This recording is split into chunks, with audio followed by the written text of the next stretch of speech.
वडोदरा से राधिका बख्शी का सर्व प्रणाम। आज हम श्रावण मास में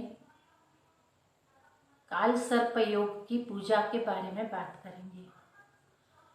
सब लोग ये योग से बहुत परेशान होते हैं और एक डर भी लगा रहता है कि कुंडली में राहु केतु के स्थान में ज्योतिष विद्या के अनुसार सारे ग्रह एक तरफ होते हैं, दूसरा पार्ट राहु केतु के बाद में खाली रहता है। ऐसे योग को काल सर्प योग कहते हैं। तो ऐसा जब कुंडली में होता है तो लोग बहुत परेशान हो जाते हैं और सोचते हैं इसकी क्या असर होगी, मगर इस योग से डरने की कोई ज़रूरत नहीं है। कई हमारे प्रधानमंत्री भी इस योग वाले थे, तो इस योग के कारण आप उच्च से उच्च पद भी प्राप्त कर सकते हैं, मगर थोड़ी सी पूजा या कॉस्मिक एनर्जी से तादाद में होना जरूरी है। ये जो सर्प है वो एक कुदरत का प्रतीक है, शिव जी का प्रिय नाग है। तो हम उसको इस तरह से लेंगे कि उसकी पूजा हम कैसे करते हैं, और उस पूजा करने के लिए कोई ज़्यादा खर्च करने की ज़रूरत नहीं है, कोई भी पैसे खर्च नहीं करने हैं। सिर्फ छोटी सी थोड़ी बहुत चीज़ें आवश्यक होती है, वो हम लेके पूजा कर सकते हैं। तो सबसे पहले काल सर्प योग की पूजा करने के लिए इस तरह से नाग के जोड़े होने आवश्यक है। आपको एक व्यक्ति के लिए 4 नाग होना आवश्यक है। ये नाग नागिन की जैसे पैर हैं, ऐसे 2 और 2, इस तरह से 4 हमें लेना है। ये इस तरह से है, तो ये 4 पैर हमें 2 पैर लेना है, मतलब कि 4 नाग हमें लेना है। और वो हमारे घर में जो भी पात्र है उस पात्र में रख के, या हमारे पास कोई भी शिवलिंग है तो उस शिवलिंग को आप ये अर्पण कर दीजिए, उसको जल से अभिषेक कर दीजिए। उसके ऊपर आपको इस तरह से थाली में रखे गए हल्दी, कुमकुम, अक्षत, काले तिल और साबुत मीठा नमक, यानी कि इस तरह से जो नमक आता है वो सब आपको अर्पण करना है। पहले आपको हल्दी से, पानी के बाद हल्दी से अभिषेक करना है, कुमकुम लगाना है। और इस दौरान जब आप पूजा करें, साथ में आपको दूध और मध का एक कटोरा भर के लेना है। इस तरह से दूध और मध का मिश्रण आपको लेना है। और जब आपको जो सर्प के 12 नाम के जो मंत्र जाप है, वो मंत्र जाप करते करते आपको अभिषेक करना है। जैसे कि ओम अनंत वासुकी शेष पदम कुंभक तक्षक कालीय, इस तरह से गिने बिना आपको लगातार मंत्र जाप करना है। और जितनी आपकी श्रद्धा है, आपके पास समय है, उतनी देर आप इस नाग के जोड़े को अभिषेक कर सकते हो। अभिषेक के पश्चात 1 घंटा वैसे ही आपको इसको रहने देना है।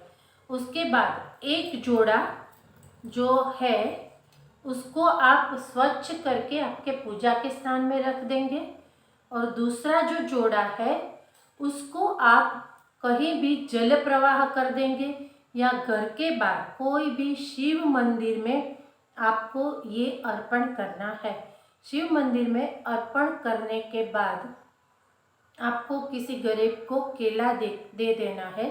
दान के हिसाब से आपको केला देना खूब आवश्यक है। तो इस तरह से आप सर्प पूजा करते हैं। उसमें आप दूध, फ्रूट, पुष्प, फल, धूप, दीप सभी चीज़ आपको करनी है। उसके साथ आपको काल सर्प योग के दोष से मुक्ति होने के लिए बिल्ली पत्र भी शिव जी को आप अर्पण कर सकते हैं।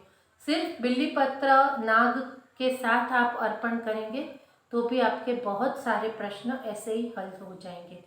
जिनको जॉब में प्रश्न है, जिनको शादी में प्रश्न है, वो सब ये करे तो उसकी उन्नति बहुत ही जल्दी होती है। इसके साथ जो विद्यार्थी है उसका पढ़ने में ध्यान नहीं है, कई पढ़ने में भी बीच में रुकावट आती है, तो उसमें ये पूजा पाठ करने से मतलब कि कॉस्मिक एनर्जी से अपनी ऑरा से ये प्रदान करने से एक स्पिरिचुअल पावर पॉजिटिविटी आती है और आप एक मानसिक ऑरा अच्छे स्तर पे आगे निकल जाते हैं और इससे कई सारे प्रश्न ऐसे ही खत्म हो जाते हैं। तो मित्रों, आपको ये छोटी सी पूजा नाग पंचमी के दिन करनी है। श्रावण महीना में जो 2 पंचमी आती है, पहली सुद पंचमी, दूसरी वद पंचमी, दोनों पंचमी के दिन आपको ये पूजा करनी है। ये पूजा अगर पंचमी के दिन आप नहीं कर पाते हो तो अमावस्या के दिन भी ये पूजा आप कर सकते हो। और एक भाद्रपद महीना छोड़ के कई भी किसी भी महीने की पंचमी और अमावस्या को आप ये पूजा कर सकते हो। मगर जो नाग का बहुत ही अच्छा दिन है, नाग पंचमी है, तो उस दिन आप अपना ग्रेटिट्यूड अर्पण करें, अपनी कॉस्मिक एनर्जी को प्रणाम करके आप अगर ये कार्य करते हैं तो आपको बहुत ही आसानी से बहुत सारे लाभ मिल सकते हैं। तो इस तरह से आप जरूर कीजिए। इसके साथ आपको कोकोनट वाटर भी अर्पण करना है। ग्रीन कोकोनट हो तो भी चलेगा और सूखा नारियल इस तरह से, तो सूखे नारियल का पानी भी आप नाग को अर्पण कर सकते हो। और घर में जितने भी लोग हैं जिसको भी ये दोष है वो उनका अलग अलग चार पहली बार ये लेना है। दूसरी बार हर मंथ अमावस्या को आप सिर्फ आपके पास रख के 2 जोड़े की पूजा कर सकते हैं। तो इसी तरह से काल सर्प योग वो दोष नहीं है, एक योग है और योग को आपको अच्छी तरह से एनर्जी से, पॉजिटिविटी से अच्छे परिणाम लाने हैं। इसके साथ इस तरह से एक स्टोन आता है जिसको सलेमानी स्टोन बोलते हैं। वो सनलाइट में एनर्जी देता है, ये सी थ्रू है, दोनों तरफ से उसकी लाइट पास हो सकती है। तो ये स्टोन भी अगर पास में रहता है, आप पहनते हो तो भी ये रोग में से काफ़ी हद तक आपको बहुत ही लाभ हो सकता है। अगर आप पूजा नहीं कर सकते तो इस स्टोन को भी आप धारण कर सकते हो, अपने पास रख सकते हो।